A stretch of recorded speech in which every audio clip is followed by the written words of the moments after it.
Zinc phosphate हा विषारी content उंदीर मारायच्या औषधामध्ये वापरला जातो. हा जसा उंदरांसाठी घातक आहे तसाच तो माणसांसाठी देखील घातक आहे. हे मी सगळं आता सांगायचं कारण म्हणजे पायधुनीतील अब्दुल डोकाडे या कुटुंबाच्या मृत्यूनंतर सगळीकडे कलिंगडानं या कुटुंबाचा मृत्यू झाला अशा बातम्या पुढे आल्या. लोकांनी यावर विश्वास देखील ठेवला, इतका विश्वास ठेवला की कलिंगड खायचं बंद केलं. पण आता फॉरेन्सिकचा अहवाल पुढे आलाय. या अहवालामध्ये कलिंगडाच्या माथ्यावरचा कलंक पुसला गेलाय आणि या डोकाडी या कुटुंबाचा मृत्यू झिंक फॉस्फेटनं झाल्याचं नमूद केलंय. पण यामुळे एक प्रश्न पुढे येतो, तो म्हणजे हे झिंक फॉस्फेट डोकाडी या कुटुंबाने कुठून आणलं, का आणलं, कसं आणलं आणि का खाल्लं. या प्रकरणी काय काय शक्यता व्यक्त केल्या जात आहेत सगळं काही समजावून सांगतो पुढच्या काही मिनिटांमध्ये. नमस्कार, मी शशी आणि तुम्ही पाहताय कट टू कट. पायधुनीत राहणाऱ्या अब्दुल डोकेडिया आणि त्यांची बायको नसरीन सोबतच मुली आयशा आणि झैनब यांचा काही दिवसांपूर्वी फूड पॉयझनिंगनं मृत्यू झाल्याचा संशय व्यक्त केला जात होता.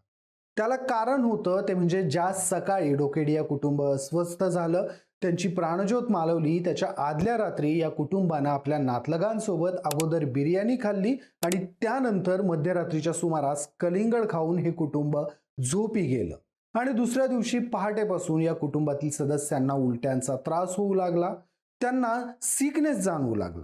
त्यावेळी त्यांच्याच अपार्टमेंटमध्ये राहणाऱ्या एका होमिओपॅथिक डॉक्टरांना बोलावलं गेलं. मात्र डॉक्टरांनी परिस्थितीचं गांभीर्य ओळखत या कुटुंबाला मोठ्या हॉस्पिटलमध्ये दाखल करण्याचे निर्देश दिले. त्यानंतर या कुटुंबाला मोठ्या हॉस्पिटलमध्ये नेलंही गेलं. मात्र दुर्दैवानं हे कुटुंब वाचू शकलं नाही.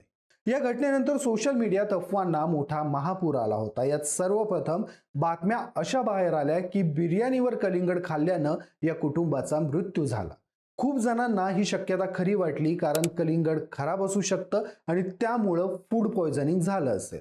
यामुळे झालं काय की लोकांनी ऐन उन्हाळ्यात कलिंगड घ्यायचं बंद केलं, ज्यामुळे कलिंगडाची मागणी पूर्णपणे घटली. काही जणांचं म्हणणं असंही होतं की कलिंगडाला लाल रंग येण्यासाठी आणि गोडी वाढवण्यासाठी काही केमिकलचा प्रयोग केला गेला असेल आणि त्यातून या कुटुंबाला विषबाधा झाली असेल. पण पुढे हा आरोपही मागे पडला. या घटनेत सुरुवातीला दोन पदार्थ संशयाच्या भोवऱ्यात होते, एक म्हणजे बिर्याणी आणि दुसरं म्हणजे कलिंगड.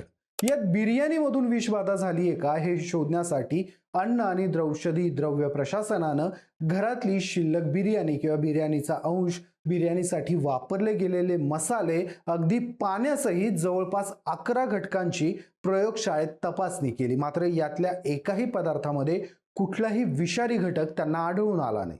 त्यामुळे सगळी मदार ही पोस्टमार्टमच्या रिपोर्टवर होती. पोस्टमार्टमच्या रिपोर्टमध्ये काय येणार त्यावरून या घटनेची दिशा ठरणार होती आणि 11 दिवसानंतर या कुटुंबाचा शवविच्छेदन अहवाल पुढे आला. या अहवालानं सगळ्यांचेच डोळे विस्पारले, कारण या अहवालात कलिंगड किंवा बिर्याणी या दोनही घटकांवर डॉक्टरांनी संशय व्यक्त केला नव्हता.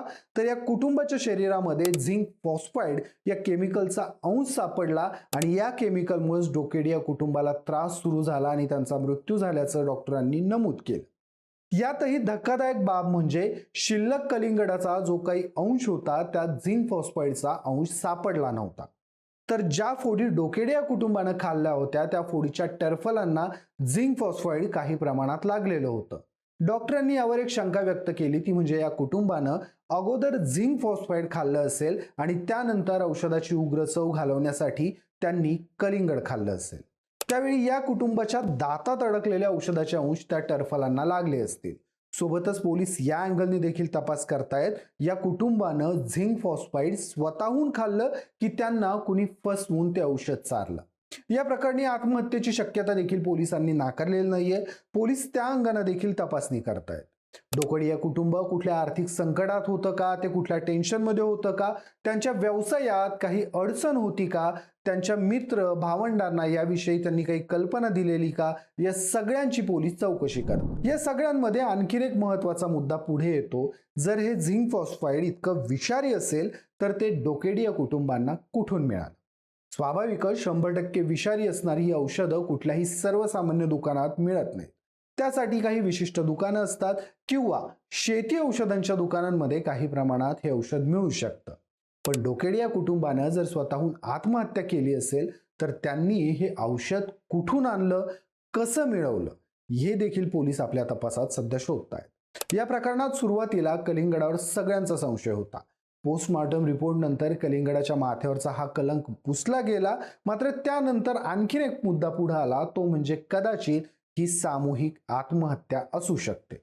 यामुळे आठवण झाली ती दिल्लीतील बुराडी कांड प्रकरणाची. या प्रकरणात देखील एकाच कुटुंबातील 7 सदस्यांनी आत्महत्या केली होती. त्या घटनेमध्ये काही धार्मिक किंवा श्रद्धेचा अँगल होता. या बुराडी कांडमध्ये कुटुंबातील सगळ्यात धाकट्या मुलाला त्याचे वडील स्वप्नात येऊन त्याला सांगायचे की तू बडतपस कर, म्हणजे वडाच्या झाडासारखं लटक, जेणेकरून आपल्या कुटुंबाला मोक्ष मिळेल. त्यानंतर या मुलाने ही घटना आपल्या कुटुंबांना सांगितली आणि या कुटुंबातील 7ही सदस्यांनी एकत्र आत्महत्या केली. पोलीस आर्थिक तंगीसोबतच डोकोडिया कुटुंबाच्या मृत्यूमागं असल्या कुठल्या अंधश्रद्धेचा काही भाग आहे का याची देखील चाचपणी करतायत.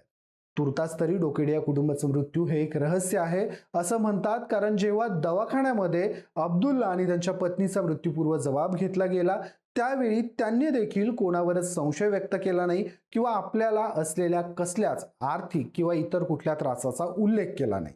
त्यामुळे या प्रकरणातली मूळ शोधणं सध्या पोलिसांसाठी अत्यंत जिकिरीचं झालंय. तुर्तास इथेच थांबूया. तुम्हाला या घटनेबद्दल काय वाटतं, तुमची मतं काय आहेत मला कमेंटमध्ये आवर्जून सांगा. व्हिडिओ आवडला असेल तर व्हिडिओला लाईक करा, शेअर करा आणि कट टू कटला सबस्क्राईब करायला विसरू नका.